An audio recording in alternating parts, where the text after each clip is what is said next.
Imagine a quiet morning shattered by a chilling discovery. A beloved kindergarten teacher found lifeless in her car, a faint trickle of blood on her temple. Melissa Porter's death stunned her small town of Oakwood. But what's more shocking? The tangled web of love, betrayal, and revenge that unraveled, pointing fingers at the men closest to her. Who really killed Melissa? Stick around as we dive into this twisted true crime saga. You won't believe where it leads. And there you have it, the dark truth behind Melissa Porter's murder. A mastermind's cold calculation, a heartbroken pawn, and a town forever changed. What do you think? Did justice prevail, or did someone else slip through the cracks?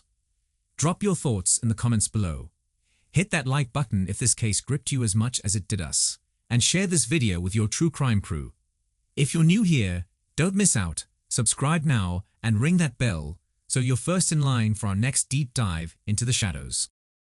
One early autumn morning, the lifeless body of Melissa Porter was discovered in her car, parked on a secluded road just outside town. Melissa, a local kindergarten teacher beloved by many, had gone missing 2 days prior, leaving behind a worried husband in a community in shock. James Porter, Melissa's husband, was the first to report her missing. James, a mild-mannered accountant, had been frantic with worry, his anxiety evident in the tremor of his voice when he spoke to the police. The discovery of Melissa's body turned his worst fears into a nightmarish reality. Alongside James, 2 other men, Michael Reynolds and Joe Clark, soon came under the scrutiny of the investigation. Both had been intimately involved with Melissa, each harboring deep and complex feelings for her.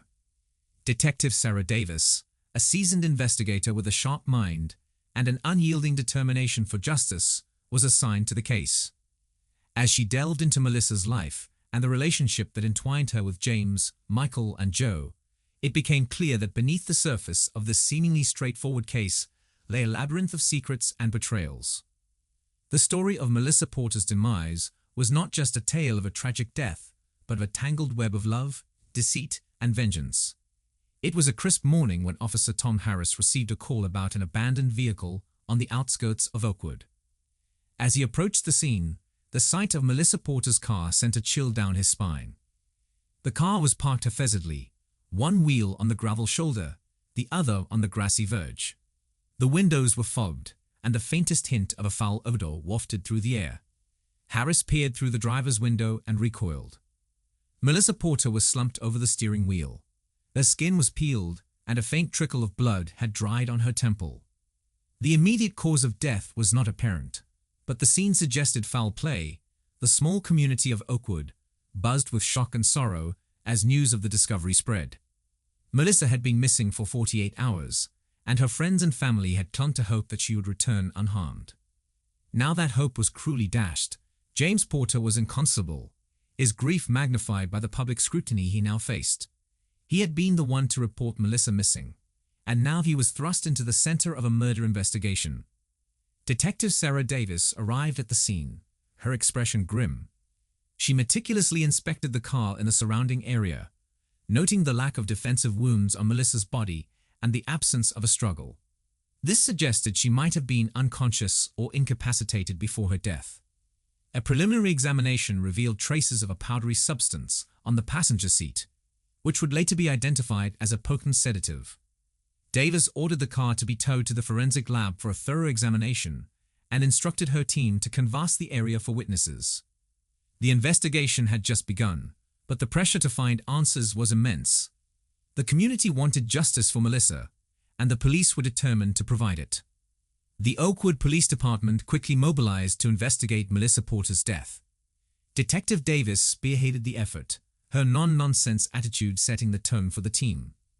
The first order of business was to question James Porter, whose proximity to the victim made him an initial person of interest, who was brought in for questioning at the station. He looked haggard, with dark circles under his eyes, betraying sleepless nights.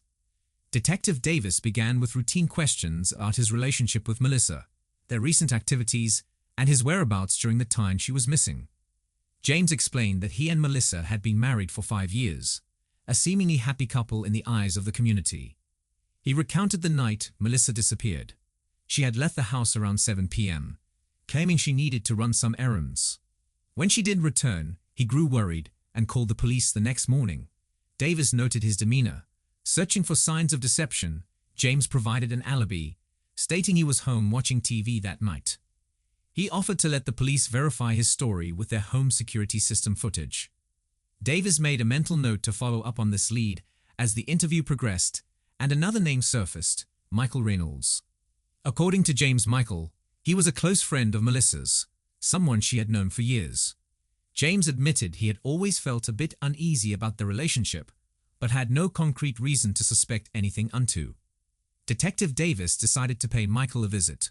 Michael Reynolds, a tall man in his early 30s with an air of easy confidence, welcomed the detectives into his home. He seemed genuinely distraught upon hearing of Melissa's death, insisting they had been just friends. However, his nervous fidgeting suggested there might be more to the story. The investigation widened to include Joe Clark, a local artist who had been seen with Melissa on numerous occasions. Joe, in his mid-40s, was known for his brooding temperament and reclusive lifestyle. He was less forthcoming than Michael, evading direct questions and offering vague, cryptic responses. Detective Davis sensed that both Michael and Joe were hiding something. The threads of Melissa's life began to unravel, revealing a woman who was far more complex and enigmatic than anyone had realized. With each interview, the investigation grew more convoluted and the stakes became higher.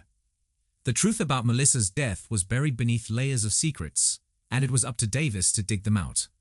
Melissa Porter was born and raised in Oakwood, a town she loved and never wanted to leave.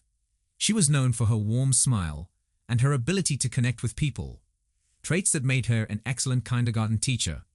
Her marriage to James was seen as a match made in heaven, though those closest to her knew there was more beneath the surface. Melissa met James at a charity event 5 years ago. James, an accountant with a stable job and a kind heart, seemed like the perfect partner. They married within a year, and for a while their life together appeared idyllic. But over time, Melissa began to feel restless. The routine of married life left her yearning for something more. Enter Michael Reynolds. Michael and Melissa had been friends since high school. Their bond had always been strong, and there were times when their friendship seemed to border on something deeper. Michael, a charming and successful entrepreneur, offered Melissa the excitement and passion she felt was missing from her marriage. Their relationship, while initially platonic, soon evolved into a secret affair. Melissa found herself torn between the security James provided and the thrill she experienced with Michael. Her feelings for Michael were intense, but they also brought complications and guilt. Then there was Joe Clark. Joe was a local artist known for his moody paintings and reclusive nature. Melissa met Joe at an art exhibition a year before her death. Joe was different from both James and Michael. He was mysterious and had brooding qualities that fascinated Melissa. Their connection was immediate, and it wasn't long before Melissa found herself involved with Joe as well. Melissa's relationships with Michael and Joe were known only to a few close friends, and she took great pains to keep them hidden from James. However, managing these affairs became increasingly difficult, and Melissa's life grew more complicated. She loved each of these men in different ways, and each offered her something unique. But she also knew that this web of love and deceit could not last forever. As Detective Davis delved deeper into Melissa's background, she discovered a woman who was passionate and vibrant, but also deeply conflicted. Melissa's need for connection and excitement had led her down a dangerous path, one that ultimately ended in her untimely death, with Melissa's body discovered and her secret life beginning to surface. Suspicion naturally fell on James Porter, Detective Davis, who scrutinized his alibi, seeking any inconsistencies that might indicate his involvement in his wife's death. James's alibi rested on his claim that he was at home the night Melissa disappeared, watching TV and later falling asleep on the couch. The home security footage confirmed that James had not left the house during the critical hours. However, Davis was not entirely convinced. She knew that alibis could be fabricated or manipulated. The state of the Porters' marriage became a focal point of the investigation. Friends and neighbors painted a picture of a couple that appeared happy but had their share of issues. Financial records showed that the Porters were struggling with debt, a potential motive for James to want his wife out of the picture. Life insurance policies on Melissa further added to the suspicion, though the amounts were not exorbitant. James's demeanor during questioning was another point of concern. While his grief seemed genuine, there were moments when his responses were too measured and too controlled. Davis wondered if he was hiding something or simply trying to protect himself from being wrongfully accused. The most damning piece of evidence was a series of text messages exchanged between James and Melissa in the days leading up to their disappearance. The messages revealed growing tension between them, with Melissa expressing dissatisfaction and James responding with frustration. The arguments, though not overtly violent, indicated a marriage under significant strain. James's interactions with Michael and Joe also raised red flags. Both men admitted to having confrontations with James, who had become increasingly suspicious of their relationship with Melissa. James denied any knowledge of Melissa's affairs, but his anger towards the men was palpable. As the investigation progressed, James Porter remained a prime suspect. His potential motives, financial gain, marital discord, and jealousy, provided enough cause for Detective Davis to keep a close watch on him. However, without concrete evidence linking him directly to the crime, the case against him remained circumstantial. Michael Reynolds and Joe Clark, the two men who had shared intimate relationships with Melissa, were next on Detective Davis's list. Each had their own reasons for wanting Melissa in their lives and potentially reasons for wanting her gone. Michael Reynolds, with his charismatic demeanor and successful career, seemed an unlikely suspect at first glance. He had been Melissa's confidant for years. Their bond evolved into a romantic relationship that brought both joy and complications. Michael's feelings for Melissa were genuine, but his frustration with her indecision and the secrecy of their affair had caused tension. During questioning, Michael admitted to feeling hurt and betrayed when he discovered Melissa's involvement with Joe, but he vehemently denied having anything to do with her death. Joe Clark was a different story, known for his brooding personality and artistic temperament. Joe had always been somewhat of an enigma. His relationship with Melissa was intense and passionate, but also fraught with jealousy and possessiveness. Joe's art often reflected his tumultuous emotions, and his interactions with Melissa had been no exception. During his interview, Joe was evasive, his answers tinged with bitterness. He expressed deep sorrow over Melissa's death, but also a lingering resentment towards her for being unable to fully commit to him. Davis noted the contrasts between Michael and Joe, one a polished, successful businessman, the other a moody, introspective artist. Both had motives driven by love and jealousy, and both had been deeply affected by Melissa's actions. The detective also discovered that Michael and Joe had confronted each other on several occasions, their arguments escalating as Melissa's relationships with them became more entangled. The investigation into Michael and Joe's backgrounds revealed more layers to Melissa's story. Each man had been drawn to Melissa's vivacious personality and warmth, but both had also experienced the darker sides of their relationships with her. The complexity of these relationships suggested that Melissa's death was not a straightforward case of jealousy or revenge, but rather a culmination of many conflicting emotions and desires. As Detective Davis continued to unravel the intricacies of Melissa's life and relationships, she realized that the truth was buried deep within a web of passion, betrayal, and hidden motives. The challenge was to untangle these threads and find the one that would lead to Melissa's killer. As Detective Davis dug deeper into the lives of Melissa, James, Michael, and Joe, she began to uncover a series of startling revelations and secrets that painted a clearer picture of Melissa's complex world. The first major revelation came from Melissa's close friend, Laura Mitchell. Laura revealed that Melissa had been confiding in her for months about the struggles in her marriage and the turmoil caused by her relationships with Michael and Joe. Melissa had been feeling increasingly trapped and overwhelmed by the dual pressures of maintaining her marriage and managing her affairs. Laura also mentioned that Melissa had expressed fears about someone stalking her, though she never specified who. This new information prompted Davis to re-examine the evidence with fresh eyes. The possibility of a third-party involvement by someone who knew about Melissa's affairs and had a vested interest in her demise became a compelling angle. Davis ordered a deeper investigation into Melissa's communications on social media, looking for any signs of threats or suspicious activity. The forensic analysis of Melissa's car provided another crucial piece of the puzzle. Traces of the sedative found in the passenger seat matched a prescription registered to Joe Clark. When confronted with this evidence, Joe's calm facade began to crack. He admitted to having the sedative, but claimed he had no intention of harming Melissa. According to Joe, Melissa had asked him for the sedative to help her sleep, a claim that was difficult to verify. Further complicating the investigation was a discovery in Michael's financial records. Large sums of money had been transferred between Michael's accounts and an unknown third party over the past few months. Michael explained that these were business transactions, but the lack of clear documentation raised suspicion. Davis wondered if Michael might have been involved in some form of blackmail or had hired someone to intimidate Melissa. The pressure on all three men intensified as Davis continued to piece together Melissa's last days. Interviews with neighbors and colleagues revealed that Melissa had been planning to leave Oakwood, possibly to escape the tangled relationships she had found herself in.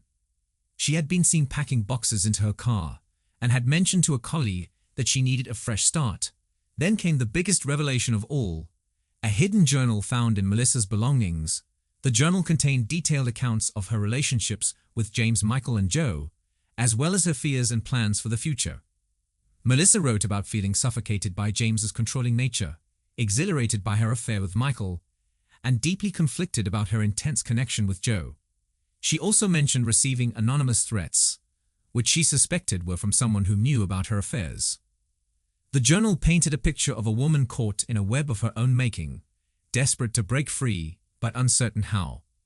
It provided Detective Davis with critical insights into Melissa's state of mind and the potential motives of those around her. With this new evidence, Davis felt she was finally closing in on the truth. Just as Detective Davis thought she was getting closer to solving the case, a surprising twist emerged that shifted the focus of the investigation. A new piece of evidence surfaced. A security camera recording from a nearby convenience store that showed Melissa in the company of a man who was neither James, Michael, nor Joe on the night she disappeared.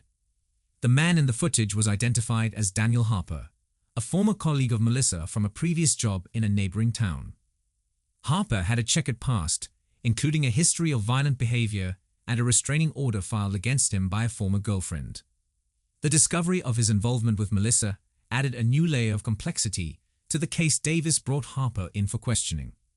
Harper, a wiry man with nervous energy who initially denied having seen Melissa recently. However, when confronted with the video evidence, he changed his story. He admitted to meeting Melissa that night, but claimed they had only talked. According to Harper, Melissa had reached out to him because she felt threatened and needed someone to confide in. She had asked Harper to meet her away from Oakwood to avoid being seen by anyone who might know her. Harper's account seemed plausible, but Davis was worried Harper had a motive. His unrequited feelings for Melissa and his jealousy over her relationships with other men, his past behavior suggested he could be capable of violence, especially if he felt rejected or betrayed. Davis decided to dig deeper into Harper's background and his interactions with Melissa. Meanwhile, forensic analysis of Harper's car revealed traces of the same sedative found in Melissa's vehicle. This new evidence linked Harper directly to the scene of the crime, making him a prime suspect. Harper's story began to unravel under the weight of mounting evidence. He confessed that he had given Melissa the sedative, but insisted it was for her own protection, claiming she had asked for it to calm her nerves. Detective Davis knew that Harper's involvement complicated the narrative, but she also suspected there was more to the story. Harper's account of events didn't entirely align with the evidence. Davis hypothesized that Harper might have been manipulated by someone else, possibly Michael or Joe, to carry out the crime. The idea of a larger conspiracy began to take shape as Davis continued to press Harper for details. He revealed a startling detail. He had been receiving anonymous payments over the past few months, just like Michael. Harper claimed he didn't know who was behind the payments, but admitted they were meant to ensure his silence about his meetings with Melissa. This revelation pointed to a coordinated effort to keep Melissa's secrets hidden. Davis realized that the investigation had taken a dark turn, one that involved not just a crime of passion, but a calculated plan to silence Melissa permanently. The pieces of the puzzle were finally starting to fit together, and Davis was determined to uncover the mastermind behind the plot. The investigation took a sinister turn as Detective Davis unraveled the web of deception surrounding Melissa's death. The revelation of anonymous payments and Harper's involvement hinted at a larger, more nefarious plot. Davis now had to consider the possibility that Melissa's death was not just a crime of passion, but a premeditated murder orchestrated by someone with a hidden agenda. Davis's team focused on tracing the source of the payments. Financial records showed a series of transactions funneled through a shell company, eventually leading to an offshore account. The intricate financial trail suggested a high level of planning and resourcefulness, characteristics not typically associated with crimes of passion. This new lead pointed towards someone with significant financial acumen and the means to cover their tracks, potentially Michael Reynolds, given his business background. Davis revisited Michael, armed with the new evidence under intense questioning. Michael's confident facade began to crack. He admitted to transferring money to Harper, but insisted it was to help Melissa, not harm her. He claimed Melissa had confided in him about her fears and asked him to arrange for protection, but he had no idea Harper would misuse the funds. Davis was not convinced by Michael's explanation. She suspected that Michael, feeling cornered by Melissa's indecision and the threat of their affair being exposed, had orchestrated a plan to remove her from the equation. However, Michael alone could not have executed such a complex scheme. The involvement of Joe Clark with his volatile emotions and connection to Melissa seemed likely. Confronting Joe Davis, who presented the evidence of the sedative and the financial transactions, Joe, already unstable, broke down under the pressure. He confessed to being manipulated by Michael, who had convinced him that Melissa was planning to leave both of them and expose their affairs. In a desperate bid to prevent this, Joe agreed to Michael's plan to sedate Melissa and make her disappear. The dark truth emerged. Michael had orchestrated the entire plot using Joe and Harper as pawns to carry out his plan. Michael's motive was not just jealousy, but a calculated decision to eliminate Melissa and protect his reputation and business interests. Joe, driven by his emotional turmoil, had been an unwitting accomplice, and Harper, lured by money, had played his part without fully understanding the consequences. Davis's investigation had uncovered a chilling conspiracy that highlighted the lengths people would go to protect their secrets and desires. The case was far more complex and darker than anyone had initially imagined, revealing the depths of human deceit and treachery, with the pieces of the puzzle finally falling into place. Detective Davis moved swiftly to secure arrest warrants for Michael Reynolds and Joe Clark. The evidence against them was overwhelming: financial transaction confessions and the forensic link between the sedative and Joe. Davis coordinated with her team to ensure that the arrests were conducted smoothly and without incident. Joe Clark was the first to be apprehended. He was found at his studio, surrounded by his hauntingly dark paintings. The arrested officers found him in a state of disarray. His guilt and regret were evident. Joe offered no resistance, murmuring apologies and asking about Melissa's final moments. His remorse was genuine, but it could not absolve him of his role in the crime. Michael Reynolds proved more challenging. He had anticipated the arrest and attempted to flee. However, a coordinated effort by the Oakwood Police Department ensured he was apprehended at a private airstrip trying to board a chartered plane. His arrest was marked by defiance and indignation. Maintaining his innocence and accusing the police of fabricating evidence, with both suspects in custody, the prosecution began to build a robust case. The trial that followed was one of the most sensational in Oakwood's history, drawing intense media attention. The courtroom was packed with townspeople, journalists, and those who had known Melissa. The prosecution presented a compelling narrative of manipulation, betrayal, and murder, while the defense tried to paint Michael as a victim of circumstance and Joe as a man driven to desperation. The jury deliberated for several days, weighing the extensive evidence and emotional testimonies. Ultimately, both Michael Reynolds and Joe Clark were found guilty of conspiracy to commit murder and second-degree murder.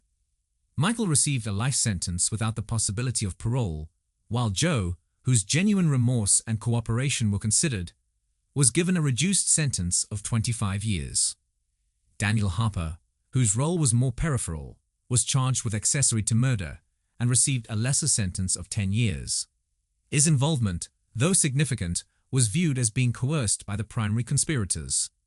In the end, Oakwood returned to its peaceful existence, but the memory of Melissa Porter and the lessons learned from her case would never be forgotten. Her story remained a testament to the resilience of the human spirit and the enduring quest for truth and justice.